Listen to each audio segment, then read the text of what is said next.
ఈ యొక్క ప్రభుత్వం అందరినీ సబ్కా సాత్ సబ్కా వికాస్ అంటే అందరితో ఈ సమాజంలో అన్ని రంగాలకు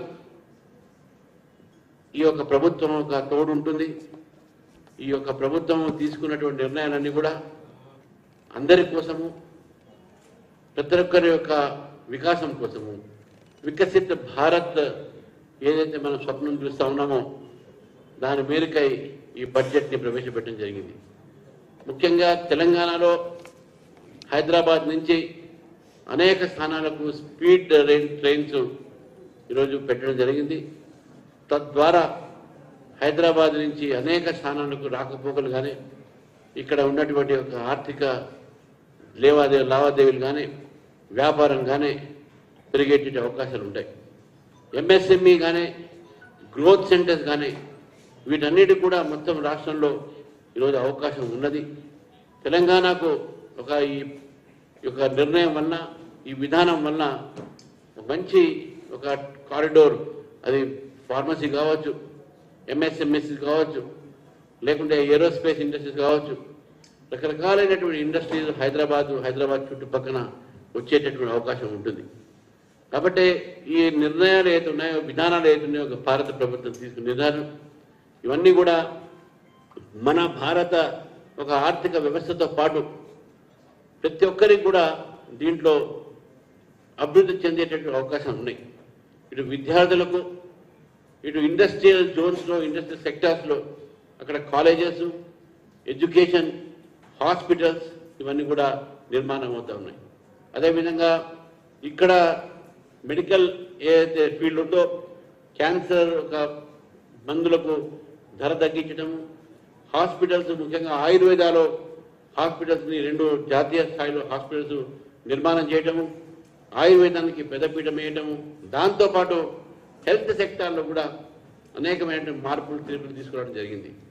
ఇవన్నీ కూడా ఈరోజు ఇన్కమ్ ట్యాక్స్ కూడా గతంలో ఏదైతే మన ఒక మధ్యవర్తి కుటుంబాలకు ఇన్కమ్ ట్యాక్స్ రేజ్ చేయడం జరిగిందో దాన్ని అదే విధంగా ఉంచి మరి భారతదేశ ఒక ఆర్థిక వ్యవస్థలో ఒక పెద్ద మార్పును తీసుకురావడానికి ఈ యొక్క బడ్జెట్ ఒక ప్రయత్నం చేసినటువంటి విషయాన్ని మనం గుర్తుపెట్టుకోవాలి.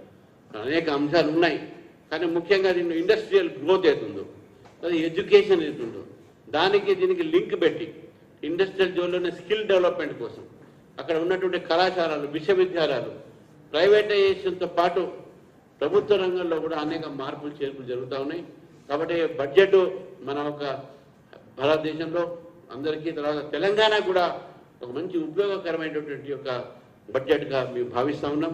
ఎందుకంటే తీసుకున్న ప్రతి నిర్ణయం కూడా హైదరాబాద్, తెలంగాణలో దాన్ని అమలు పరచడం జరుగుతుంది.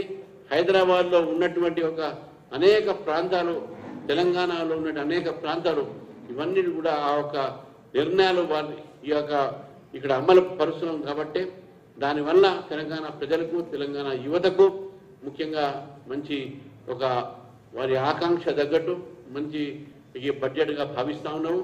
ఈ బడ్జెట్ నిర్మలా సీతారామన్ గారు 9వసారి ప్రవేశపెట్టినందుకు, అదేవిధంగా నరేంద్ర మోదీ గారికి ప్రజా ఒక ఫ్రెండ్లీగా, ప్రజా ఒక మైత్రంగా ఉన్నటువంటి బడ్జెట్ని, peoples friendly budget, growth budget, ఈ యొక్క బడ్జెట్ని అభివృద్ధి బడ్జెట్ కింద, గ్రోత్ బడ్జెట్ కింద తప్పకుండా మన భారతదేశం ఏదైతే మనం ఇప్పుడు 4వ స్థానం ఉన్నామో త్వరలోనే ఈ బడ్జెట్ ఒక అమలుపరిచినప్పుడు 3వ స్థానంలో మనం ఉంటామని చెప్పేసి కూడా ఈ సంవత్సరం అని చెప్పేసి భావిస్తూ, మరి అదేవిధంగా ఏదైతే మనకు ఎక్కడెక్కడ ఎన్ని కేటాయించారో టోటల్ బడ్జెట్ ఏదో డీటెయిల్స్ వచ్చిన తర్వాత మళ్ళీ మీ అందరికీ దానిపైన మళ్ళీ వివరించి మీ అడ్రస్ చేస్తామని చెప్పేసి తెలియజేస్తాను.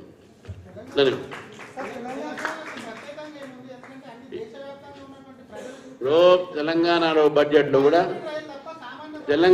తెలంగాణ బడ్జెట్లో కూడా హైదరాబాదుకు, నల్గొండకు, కొడంగల్కు, ఖమ్మకు అట్లా ఉండదు. ఏ బడ్జెట్ అయినా మొత్తం దేశానికి ఉంటుంది, రాష్ట్రానికి ఉంటుంది. దాంట్లో తీసుకున్న నిర్ణయాలు ఆ ప్రాంతానికి ఎంతవరకు లాభం వస్తుంది, ఎంతవరకు చూడాలి. ఈరోజు తీసుకున్నటువంటి నిర్ణయాలన్నీ కూడా తెలంగాణకు, ముఖ్యంగా హైదరాబాద్ ఉన్న చుట్టుపక్కల ప్రాంతాలకు మంచి ఉపయోగకరమైనటువంటి ఒక విషయాలు. ఎంత అలాట్మెంట్ అవుతుంది ఇవన్నీ కూడా డీటెయిల్స్ రేపు వస్తాయి. దాని మీద తర్వాత మాట్లాడచ్చు. ఏ ఒక్క బడ్జెట్ కూడా, ఏ రాష్ట్రం బడ్జెట్ కూడా, ఏ దేశం బడ్జెట్ కూడా ఒక ప్రాంతానికి అనేది బడ్జెట్ ఉండవు. Thank you. అట్లాంటి హైదరాబాద్ కూడా హైలైట్ చేశారు కదా. అంటే రైళ్లు వద్దా, మనకు ట్రైన్స్ వద్దా, మనకు రైల్వే వద్దా. రైల్వే వల్ల చాలా ఎంప్లాయ్మెంట్ పెరుగుతుంది, మనకు ట్రాన్స్పోర్ట్ పెరుగుతుంది, టూరిజం పెరుగుతుంది. మనం అవి కూడా ఆలోచించాల్సిన అవసరం ఉంది. ఒకటే కాదు, మీకు చాలా వరకు ఈ యొక్క ఇండస్ట్రియల్ గ్రోత్లో కూడా ముఖ్యంగా ఫార్మాలు, హైదరాబాద్ ఫార్మా హబ్ అది. వారు తీసుకున్న నిర్ణయాలు హైదరాబాద్ ఉన్న ఫార్మా చాలా పెద్ద ఎత్తున ఇక్కడ డెవలప్మెంట్ అయ్యే అవకాశం ఉంది. తర్వాత దాంతోపాటు ట్రేడ్తో పాటు మీకు ఇక్కడ ఉద్యోగ అవకాశాలు ఉంటాయి. తర్వాత ఇక్కడ ఎక్కడైతే గ్రోత్ సెంటర్స్ పెడతామో అక్కడ ఎడ్యుకేషన్ సెంటర్స్ కూడా పెడుతున్నాం. తద్వారా స్కిల్ డెవలప్మెంట్ హైదరాబాద్లో మ్యాక్సిమం బెనిఫిట్ తెలంగాణకు ఈ బడ్జెట్ ద్వారా వస్తుంది. అదేవిధంగా 42% 41% డెవల్యూషన్ ఆఫ్ ఫండ్స్ నీతి ఆయోగ్ తీసుకున్న నిర్ణయం వలన తప్పకుండా రాష్ట్రాలన్నీ కూడా మంచి ఒక లాభం చెందుతాయని చెప్పి భావిస్తున్నాను. 47 ప్రతిపాదనలు ఉన్నాయి సార్ ప్రభుత్వం పంపించినటువంటి. సార్ 47 ప్రతిపాదనలు కేంద్ర ప్రభుత్వంతో పెండింగ్ లో ఉన్నాయి. ఒక్క ప్రతిపాదన కూడా బడ్జెట్ లో నిధులు కేటాయించలేదు అన్నది ప్రభుత్వం చెప్తుంది, కాంగ్రెస్ అంటుంది. కాంగ్రెస్ ఏమంటే దానికి చెప్పిన వాళ్ళు ఉన్నప్పుడు బడ్జెట్ చూస్తాం, ఇప్పుడు బడ్జెట్ చూడండి. వాళ్ళు ఉన్నప్పుడు బడ్జెట్ ఎట్లా ఉండే, ఇప్పుడు బడ్జెట్ ఎట్లున్నది. వాళ్ళు ఉన్నటువంటి సమయంలో ఉన్నటువంటి నిర్ణయాలు చూడండి, ఇప్పుడు నిర్ణయాలు చూడండి. కాంగ్రెస్ పార్టీకి అసలు బడ్జెట్ మీద మాట్లాడే అధికారమే లేదు. ఉన్నదంతా దేశ బడ్జెట్ అంతా వాళ్ళు దోచుకున్నారు. వాళ్ళ బడ్జెట్ ఏముంది, వాళ్ళ బడ్జెట్ ఏం మాట్లాడతారు. వాళ్ళు మీ డీటెయిల్స్ వచ్చిన తర్వాత మళ్ళీ ఎంత ఫిగర్స్ అంతా తర్వాత మాట్లాడతారు.